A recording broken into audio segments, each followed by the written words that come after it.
as a submarine officer in the United States Navy. Ladies and gentlemen, Ensign O'Dowd.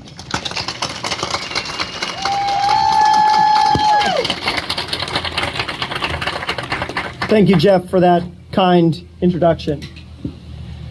Good morning, Twin Lakes.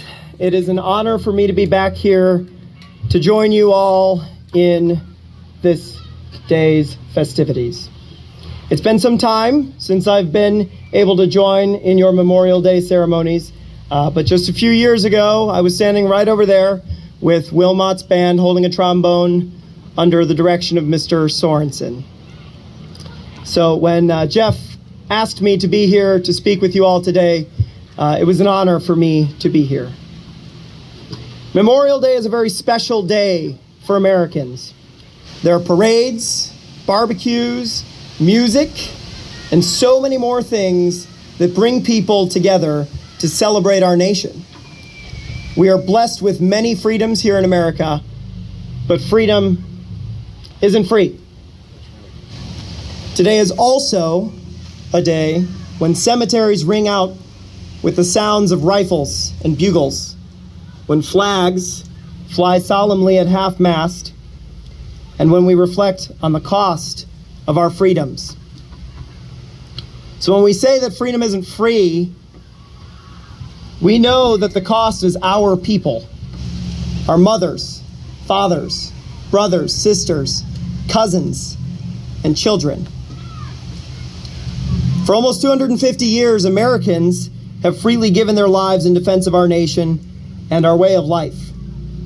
Some here today know that cost so well that they cannot help but shed a tear at the sound of taps. Some have only seen it gruesomely depicted in movies. However you understand the cost, I want to take a moment with you today to talk about the history of Memorial Day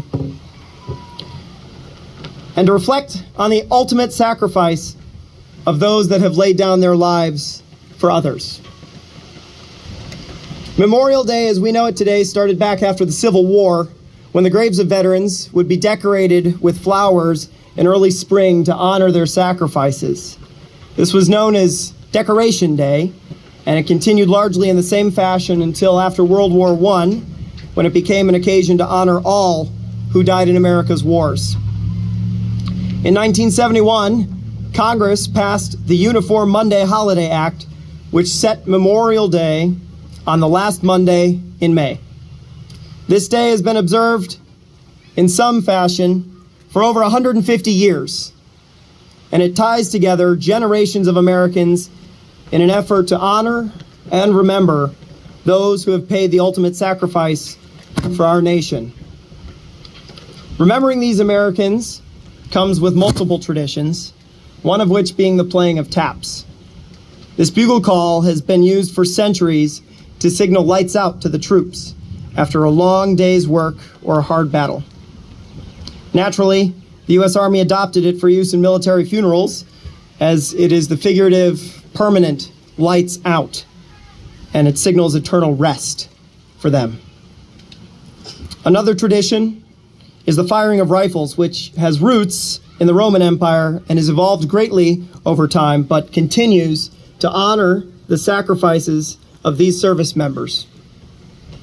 Now, I'd like to share a few great examples of that ultimate form of love that one can have for another.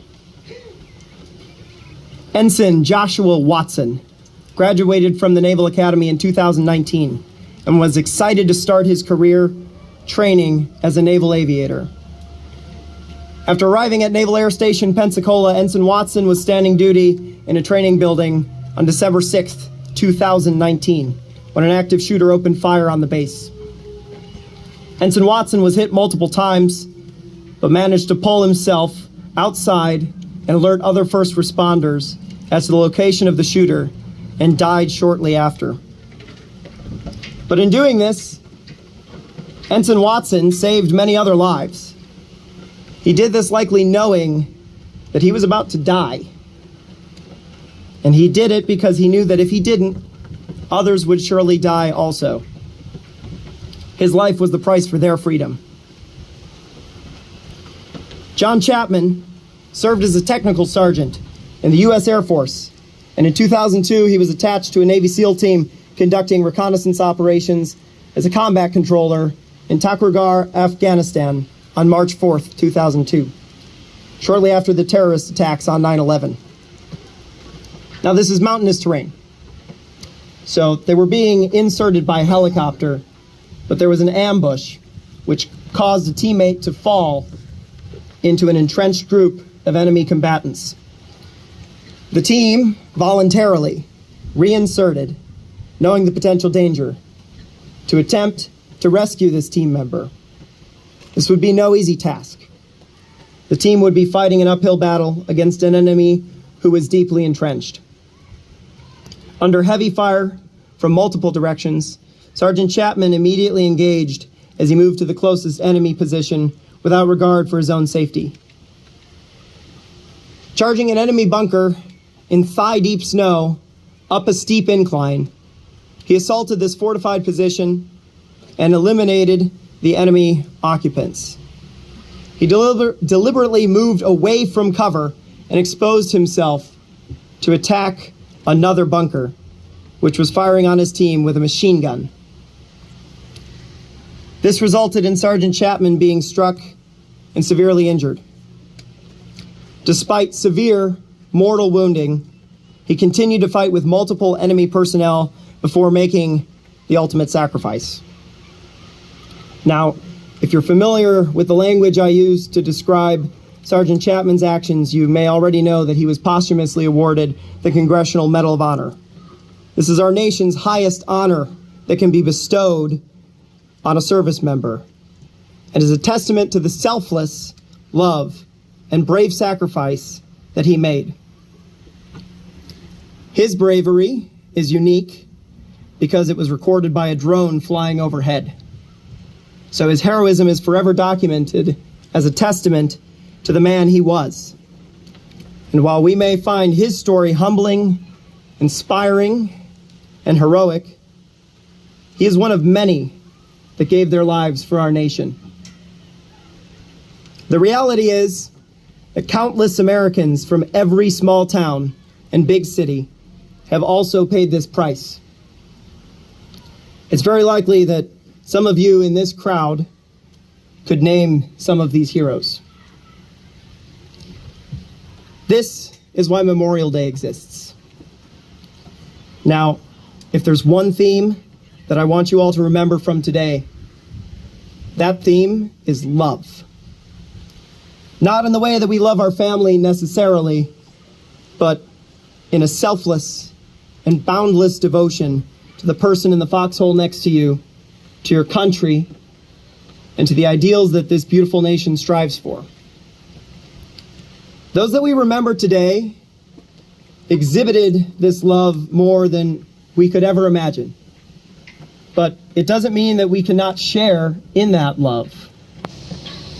It is our duty as those who continue on as Americans, not only to remember them today, but to continue standing up for what they died for.